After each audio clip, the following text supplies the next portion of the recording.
ಮಾಡ್ತಾ ಇವತ್ತು ತಾಲೂಕು ಆಡಳಿತ ಸೌಧದ ಮುಂದೆ ನಾವು ಇವತ್ತು ಮಲೇಬೆನ್ನೂರು ಹೋಬಳಿ ಅಂತಂದರೆ ಜಿ.ಟಿ. ಕಟ್ಟಿ, ಮಲೇಬೆನ್ನೂರು, ಕೊಮ್ಮರನಹಳ್ಳಿ, ಇನ್ಸ್ಕಟ್ಟಿ, ಮುಗಿನಗೊಂದಿಯಿಂದ ಇವತ್ತೆಲ್ಲ ನಮ್ಮ ರೈತರು ಬಂದಿದ್ದಾರೆ. ಯಾಕಪ್ಪ ಕಾರಣ ಅಂತಂದರೆ ನಾವು ಮೊನ್ನೆ ಒಂದು ಮನವಿ ಕೊಟ್ಟಿದ್ವಿ.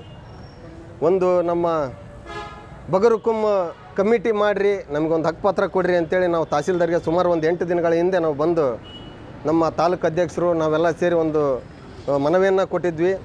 ಅವರು ಒಂದು ಕಮಿಟಿ ಮಾಡ್ತೇವೆ ಅಂತ ಹೇಳಕ್ಕೆ ಸುಮಾರು ವರ್ಷಗಳೇ ಕಳೆದೋದು, 16 ವರ್ಷಗಳ ಕಳೆದೋದು. ನಾವು ಸಾಗುವಳಿ ಮಾಡೋಕ್ಕೆ ಸುಮಾರು ಒಂದು 40 ವರ್ಷ ಆಯಿತು.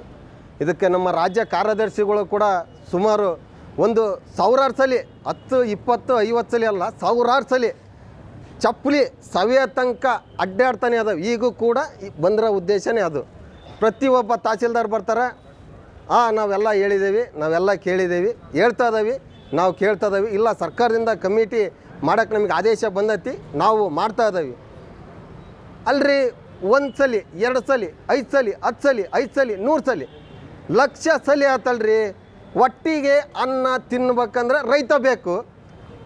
ಕೊಡೋ 2 ಎಕರೆ ಜಮೀನ ವರ್ಷ 2 ವರ್ಷ 5 ವರ್ಷ 20 ವರ್ಷ ಆದ್ರೂ ಕೂಡ ಅದಕ್ಕೊಂದು ಹಕ್ಕುಪತ್ರ ಕೊಡ್ತಾ ಇಲ್ಲ, ಅದಕ್ಕೊಂದು ಮಿಟೇಷನ್ ಇಲ್ಲ, ಅದಕ್ಕೊಂದು ಪಾಣಿ ಇಲ್ಲ. ಕೇಳಿದ್ರೆ ನಾವು ಮಾಡ್ತಾ ಇದ್ದೀವಿ. ಸರ್ಕಾರದ ಸುತ್ತೋಲೆ ಪ್ರಕಾರ ನಾವು ಮಾಡ್ತಾ ಇದ್ದೀವಿ.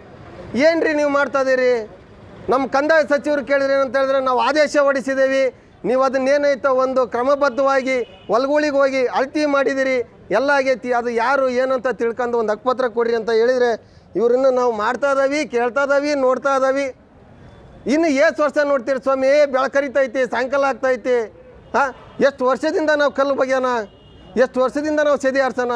ಬೆಳೆಯೋದಾತು, ಬಿತ್ತೋದಾತು, ನಿಮಗೆ ತಗೊಂಬಂದು ನಾವು ಬಾಯಿ ಶುರುವಾದಾತು. ಬೆಳಗ್ಗೆ ಎದ್ದಟ್ಟೆ ನಾಷ್ಟ ಮಾಡೋಕ್ಕೆ ಬೇಕು, ಟೀ ಕುಡಿಯೋಕ್ಕೆ ಬೇಕು, ಒಳ್ಳೆ ಜೋಳದ ರೊಟ್ಟಿ 10ವರೆಗೆ ಆಫೀಸ್ ಟೈಮ್ ಆಯ್ತು, 10ವರೆಗೆ ಜೋಳದ ರೊಟ್ಟಿ ಬೇಕು, ಮಧ್ಯಾಹ್ನ ಒಳ್ಳೆ ಬಿಸಿ ಬಿಸಿ ಅನ್ನ ಬೇಕು, ಅದ್ರ ಜೊತೆ ತುಪ್ಪ ಬೇಕು, ಸಾಯಂಕಾಲ ಆಗತ್ತು ನಿಮ್ಗೆ ಎಲ್ಲ ಥರದ ವ್ಯವಸ್ಥೆನೂ ಬೇಕು.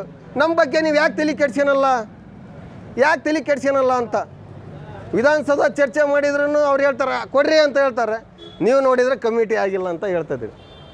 ನಮ್ಮ ಕಾರ್ಯದರ್ಶಿಗಳು, ನಮ್ಮ ಜಿಲ್ಲಾ ರಾಜ್ಯ ಕಾರ್ಯದರ್ಶಿಗಳು ಸಾವಿರಾರು ಸಲ ಮನವಿ ಕೊಟ್ಟಾರೆ, ಸಾವಿರಾರು ಸಲ ಇದು ಮಾಡಿದ್ದಾರೆ. ನಾವು ಬರೋದಾತು ಹೋಗೋದಾತು.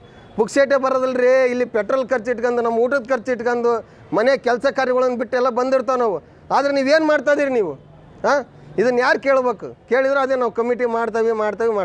ಕಮಿಟಿ ಏನು ಎಲ್ಲರೂ ಭೂಮಿ ಪ್ರಳಯಾಗಿ ಮೇಲೆ ಮಾಡ್ತಿರೋ ಏನು, ಅಥವಾ ಇನ್ನೂ ಜೀವಂತವಾಗಿದ್ದಂಕಲೇ ಮಾಡ್ತಿರೋ?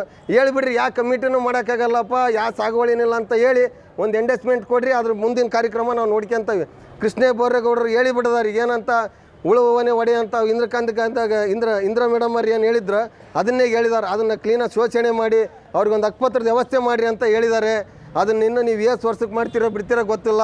ಆದೇಶನ ಇನ್ನು ಒಂದು ತಿಂಗಳು ಒಳಗಾಗಿ, 8 ದಿನ 10 ದಿನ ಆಗಿದ್ರೆ ಇನ್ನೂ ಒಂದು ತಿಂಗಳು ಒಳಗಾಗಿ, ಇವತ್ತಿಂದ ಒಂದು ತಿಂಗಳು ಒಳಗಾಗಿ ಅಳತೆ ಆಗಿರೋಂಥವನ್ನ ಅಳತೆ ಮಾಡಿಸೋಂಥವ್ರನ್ನ ಅರ್ಜಿಗಳನ್ನು ನೀವು ಲೇವರಿ ಮಾಡಿ ಒಂದು ಕಮಿಟಿ ರಚನೆ ಮಾಡಿ ನಮ್ಮ ಆದಷ್ಟು ಬೇಗನೆ ನಮ್ಮ ಪ್ರತಿಯೊಬ್ಬ ರೈತರಿಗೂ 1 ಎಕರೆ ಇತ್ತೋ 2 ಎಕರೆ ಇತ್ತೋ 3 ಎಕರೆ ಇತ್ತೋ 3 ಎಕರೆ ಒಳಗಿಂದು ಏನಾಯ್ತೋ ಅದನ್ನು ನೀವು ಕೂಡಲೇ ಮಾಡಲೇಬೇಕು. ಇಲ್ಲಪ್ಪ ಅಂತಂದರೆ ಇನ್ನು ಇವತ್ತೊಂದು ಆದೇಶ ಮಾಡ್ತಾರೆ ನಮ್ಮ ರಾಜ್ಯ ಕಾರ್ಯದರ್ಶಿಗಳು. ಆ ಆದೇಶದ ಪ್ರಕಾರ ನಾವು ಉಪವಾಸ ಸತ್ಯಾಗ್ರಹ ಯಾವುದೇ ಕಾರಣಕ್ಕೆ ನಿಲ್ಲಿಸಲ್ಲ. ಇವತ್ತು ಜಸ್ಟ್ ಶಾಂಪಲ್ಲಿಗೆ ಅಷ್ಟೇ ಇಷ್ಟು ಜನ ಬಂದಾರೆ. ಸುಮಾರು 760ರಿಂದ 800 ಜನ ಅದಾರೆ.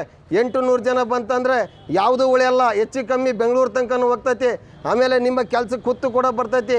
ದಯವಿಟ್ಟು ಇದನ್ನು ತಹಸೀಲ್ದಾರ್ ಈ ಕೂಡಲೇ ಗಮನ ಹರಿಸ್ಕೊಂಡು ಇದನ್ನು ಒಂದು ನಿರ್ದಿಷ್ಟವಾಗಿ ಒಂದು ಡೇಟು ಒಂದು ಟೈಮು ಫಿಕ್ಸ್ ಮಾಡ್ಕೊಂಡು ಇಲ್ಲಿಂದ ಬಗೆಹರಿಸ್ಬೇಕಂತೇಳಿ ಕೇಳ್ಕೊಂತೀವಿ. ಎಲ್ಲರಿಗೂ ನಮಸ್ಕಾರ. ಕರ್ನಾಟಕ ರಾಜ್ಯ ರೈತ ಸಂಘಕ್ಕೆ ಇಷ್ಟು ಮಾತು ಹೇಳಿ ಮುಗಿಸ್ತೀನಿ. ನಮಸ್ಕಾರ.